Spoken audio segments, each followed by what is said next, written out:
नमस्कार, सुनहरा टाइम्स में आप सभी का स्वागत है। खबर जनपद आजमगढ़ से। सर, आजमगढ़ दौरा उत्तर प्रदेश, पहले तो इसी पे बता दीजिए क्या आजमगढ़ और उत्तर प्रदेश। देखिए 4 जून को 12 बजे पिक्चर रिलीज हो जाएगी और उसका नाम होगा एक थी भारतीय जनता पार्टी।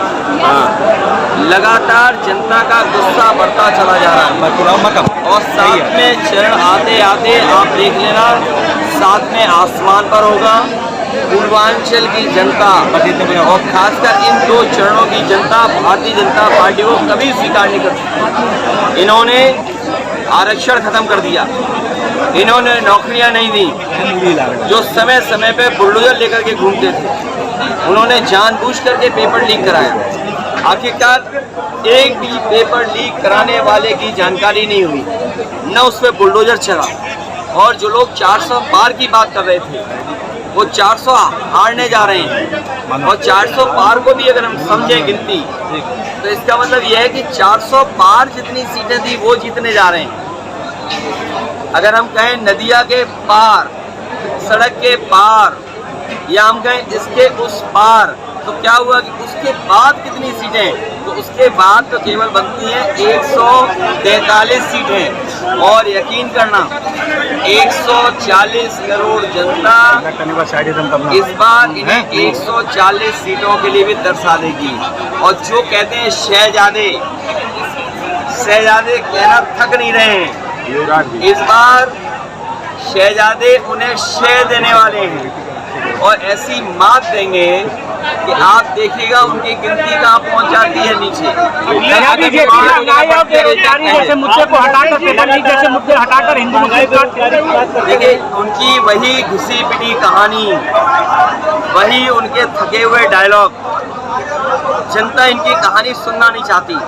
और इसीलिए उनके कार्यक्रम देख लो, उनके पंडाल देख लो, लोग गायब हैं, आ नहीं रहे हैं। अधिकारियों को या कर्मचारी जो सरकारी हैं, आप बेहतर जानते हो, उन्हें कपड़े बदल करके बैठा रहे हैं और हमारे कार्यक्रम में कम फोर्स लगा करके, और उन्हीं के बीजेपी के लोग लाल टोपी लगा के या लाल गमछा डाल करके हमारा कार्यक्रम खराब करने आ रहे हैं।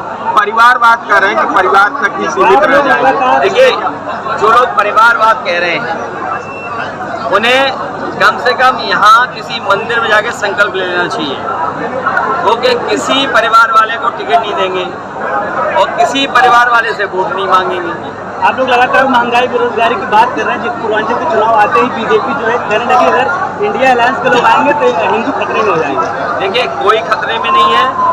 भारतीय जनता पार्टी का सफाया होने जा रहा है। मैंने जैसा कहा कि ये जो अभिनय करने वाले लोग हैं, दिल्ली वाले और यहाँ वाले, इनकी पिक्चर पिट चुकी है।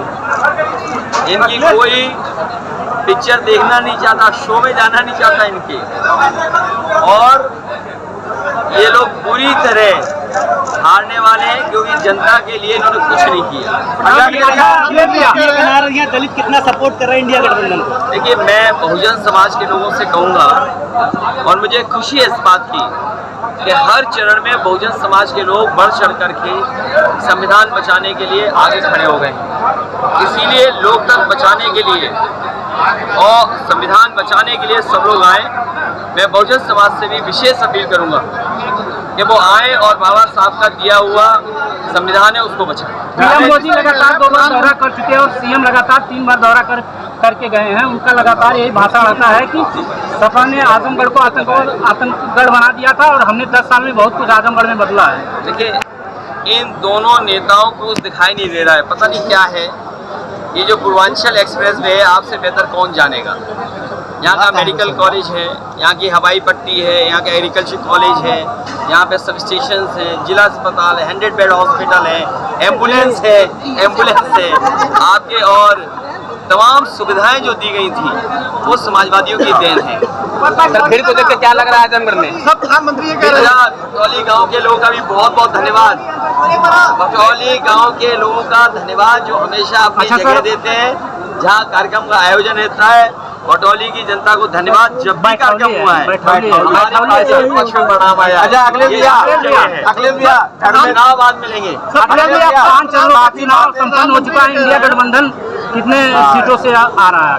देखिए, इंडिया गठबंधन और यूपी का मैं बता दूं आपको, अभी तक तो मैं सोचता था कि 80 में 79 सीटें जीतेंगे, लेकिन जो माहौल देखा मैंने भदोही और आसपास, इस बार क्यूटो भी बीजेपी हारने वाली है और क्यूटो को हराने वाले कोई नहीं है, उनके अपने लोग हैं जो हरा रहे हैं उन्हें। आजमगढ़ पे बार बार आरोप लगता है कि यहाँ पे गतिविधियाँ जो भी थी टेररिज्म, उनके सहयोगी आप थे, उनको घर मकान नहीं मिलता था, हमने उनको मकान दिया, संगीत आप दिया। ये बताओ, कोई मुख्यमंत्री केस वापस नहीं ले सकता है। हालांकि हमारे मुख्यमंत्री विशेष थे जिन्होंने अपने केस वापस लिए, अंतोगत्वा कोर्ट तय करता है।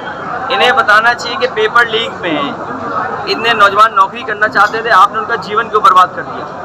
अग्निवीर जैसी व्यवस्था लाए आप, क्या आप सीमा की रक्षा इनसे करवा देंगे? आप 4 साल की ट्रेनिंग में, 4 साल की नौकरी में क्या चीन जैसा बड़े देश से मुकाबला कर लेंगे? आपकी ज़मीनें कब्जा कर रहा है। और मैं कह के जा रहा हूँ आपसे, आप किसी भी बीजेपी वाले से पूछेगा कि रिजांगला का जो मेमोरियल था, जो कभी बनाया था हमारी फौज ने, जो फौज हमारी बहादुर फौज थी जिसने चीन से हमारी ज़मीन बचाई थी, और जो शहीद हुए थे उनके बारे में कहा गया कि आखिरी बॉडी तक और आखिरी बुलेट तक फौज लड़ी थी।